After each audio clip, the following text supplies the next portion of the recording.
Good morning, Internet fans. Ryan Perry here, Simple Biz Support. Today is Thursday, February 4th. Therefore, it is Internet Marketing Thursday. And as usual, I have Virginie Dorn with Business Website Center down in beautiful Petaluma, California.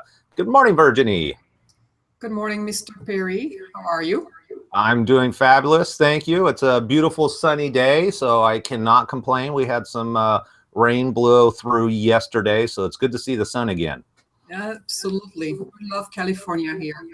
Yes, yeah, and it's this time of the year, the grass is all green, everything's all pretty.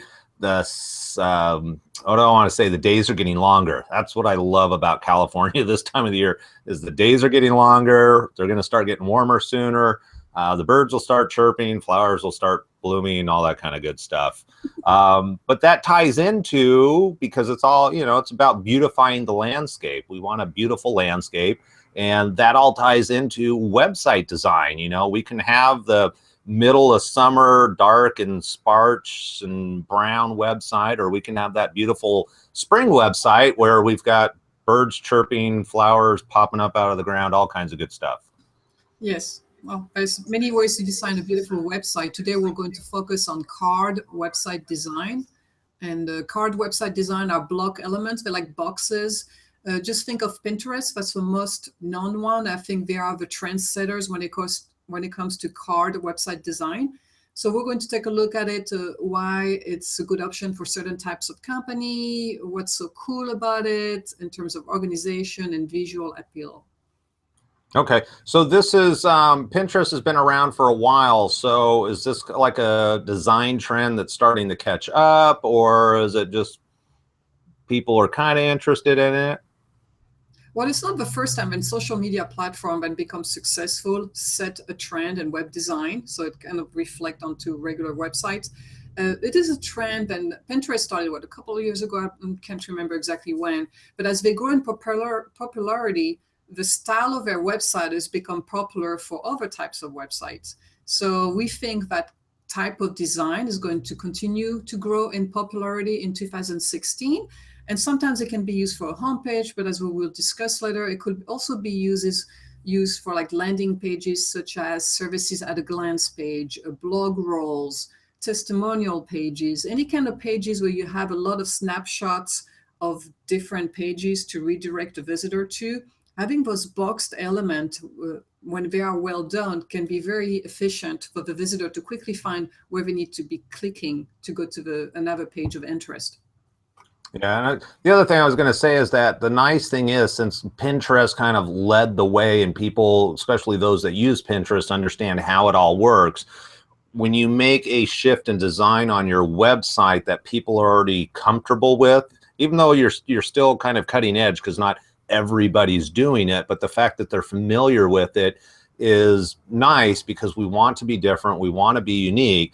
But sometimes people go so unique that people become confused on how to use the website, and then we lose them. We talked about that a couple of months ago where websites got really fancy, all these interactive graphics, and then it was like the message got lost. So I like the idea that Pinterest, it's very simple, it's different. Not a lot of people are using it in website design, but those that are, it's not so far gone that we lose sight of why are we here? In fact, like you said, it helps define, oh, do you want to go here? Do you want to go here? Do you want to go here? Indeed. In terms of organization, if it's done right, it could be very, very great for the visitors to redirect them where they need to go. I'm screen sharing. I'm hoping you can see my screen. So this is Pinterest. We're all familiar with them. Even if you're not very active with them, you've seen the design.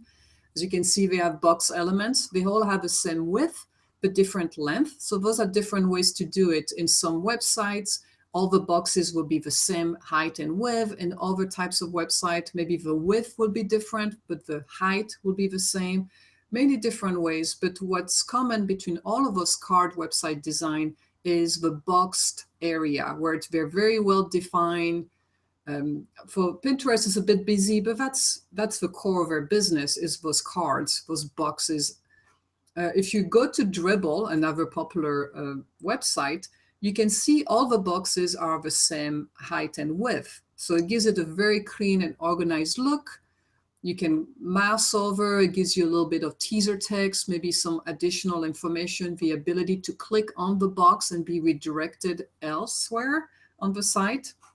So again, you go from something like this to this. And then even Vevo, if you look at their cards, so this is a look we use often, their cards are also the same size. They don't extend all the way to the left and the right of the big screens like the one I have. But again, a very easy and nicely visual way to see information, either video or this place has, it's mainly videos, a title, teaser text, a click here to see more. You know, the one thing I like about the Vivo page is the fact that there's actually some white space around it. The images are large enough that you can actually tell what they are. You have place for text.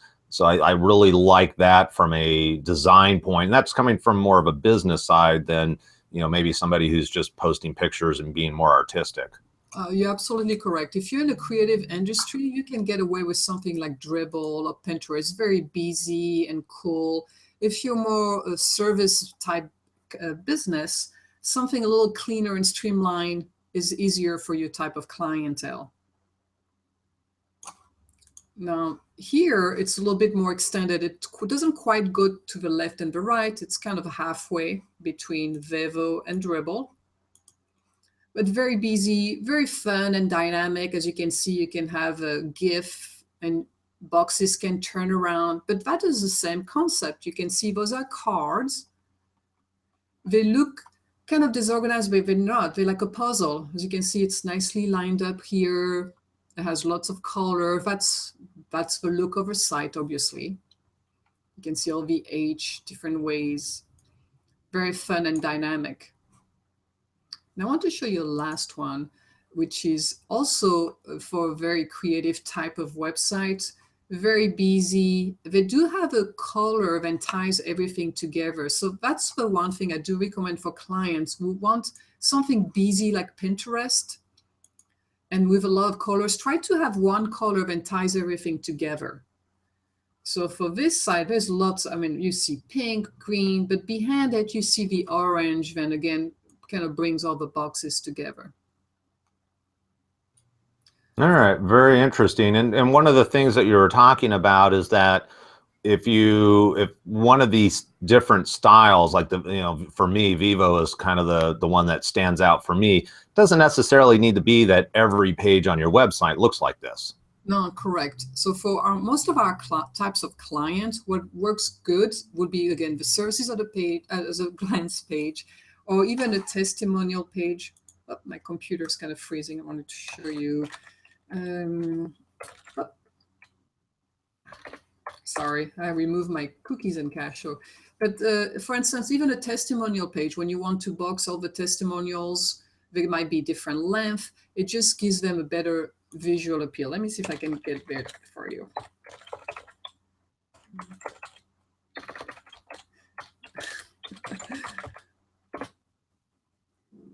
There, it's coming slowly but surely. We love the internet. I mean, if you look at Dribble and Pinterest, they use a primarily light gray and white behind it. And I understand why they're doing it, because there's so many graphics utilizing all types of colors. If they did use a different color, it would just overwhelm the visitors. So if we go to, let's say, a testimonial page, so as you can see, this is also a card style page. Okay. So similar to what Pinterest has, but we use this one for testimonials, and it works very well for this website under construction.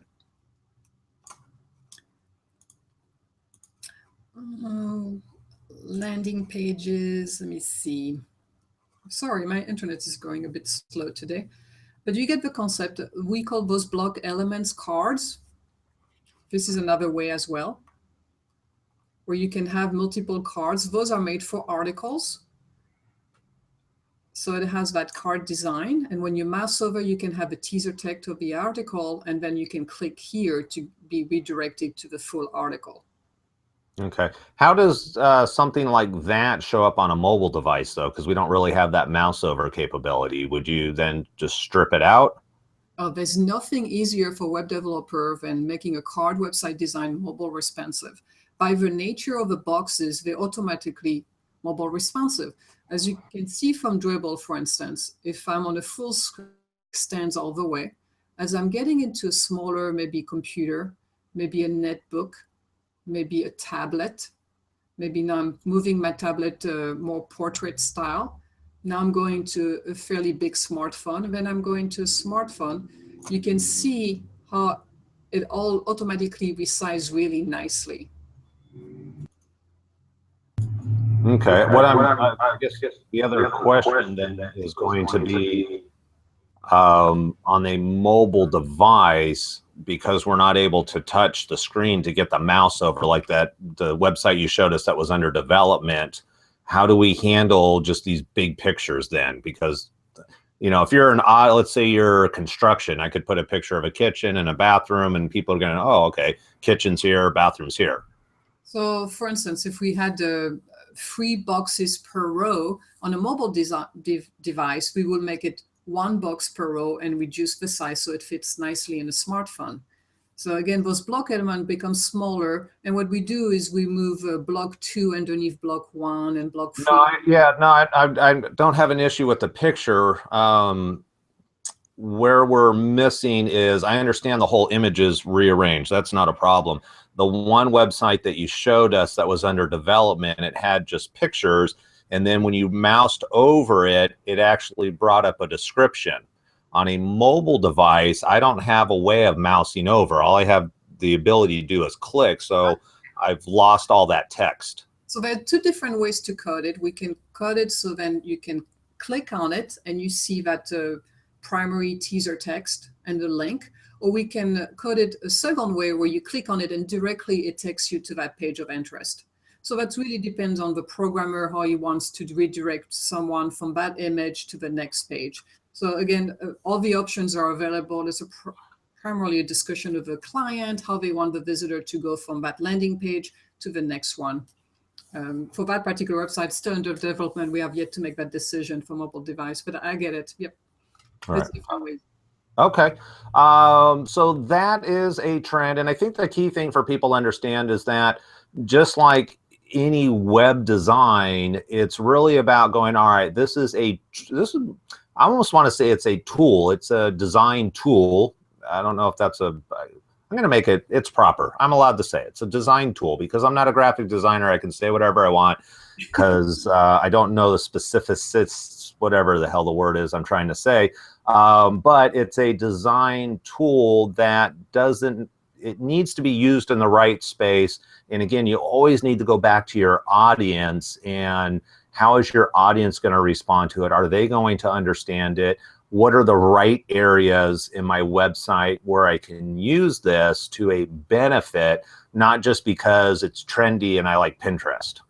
Yeah, no, you're correct. It is a design tool, and if it's done right, it can help you organize a very lengthy page or a complicated page by, again, blocking all those elements in very individual sections, which makes it much easier for your visitors to understand where is everything and where do I click to go to the page I want to go to.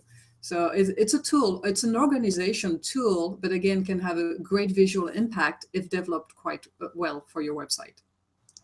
All right, very good. And what are we calling this again? We're not calling it block. What'd you call it? Card website design. Card. All right, card website design. So if you are thinking about redesigning your website, card website design may be a possible tool for you to use to help convey information in a way that a lot of people, I think, are used to. There's a lot more websites out there, but I don't think at the local level, a lot of people are using this card design. And it's an easy way to set yourself apart from your competition while making it easier for users to make the choice that they need to make in order to move down the rabbit hole, as I like to say. Yes, sir. All right. Well, with that, I think that's the end of the show, unless you have anything else to say, Virginie. No, if you have any question about card design, you can contact Ryan or myself. We'll be happy to answer your questions. All right, perfect. So with that, it is the end of the show. Thank you all for listening. We will be back here, same place, same time, same computer screen next Thursday at 9:45 Pacific Standard Time. Virginie, as always, I appreciate the time and energy that you put into this. Goodbye. All right, take care, everybody. We will see you next week.